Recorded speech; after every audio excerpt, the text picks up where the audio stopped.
কমলা Harris Democratic পার্টির সম্ভাব্য president প্রার্থী হওয়ার ঘোষণা আসার পর থেকেই ট্রাম্প শিবিরে একের পর এক ধাক্কা আসছে।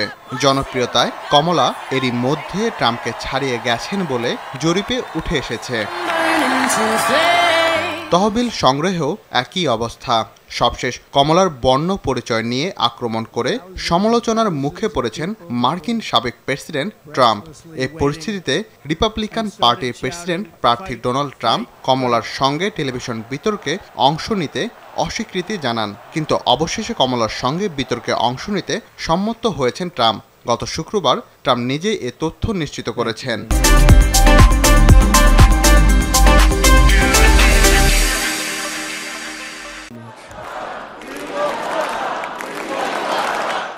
এদিন নিজের মালিকানাধীন সামাজিক যোগাযোগ মাধ্যম ট্রুথ সোশ্যাল ট্রাম্প এক পোস্টে লেখেন, কমলা হ্যারিসের সঙ্গে বিতর্ক করতে তিনি রাজি রয়েছেন।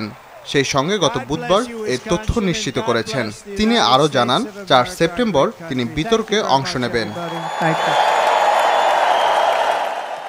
শুক্রবার ট্রাম্পের এই ঘোষণার কয়েক ঘন্টা আগে নভেম্বরে অনুষ্ঠেয় মার্কিন প্রেসিডেন্ট নির্বাচনে ডেমোক্রেটিক পার্টির দলীয় প্রার্থিতা নিশ্চিত করেছেন কমলা। ডেমোক্রেটিক পার্টির দলীয় প্রার্থী হতে কমলার প্রতিনিধিদের যে পরিমাণ ভোট দরকার তিনি এরই মধ্যে তার চেয়ে বেশি পেয়েছেন।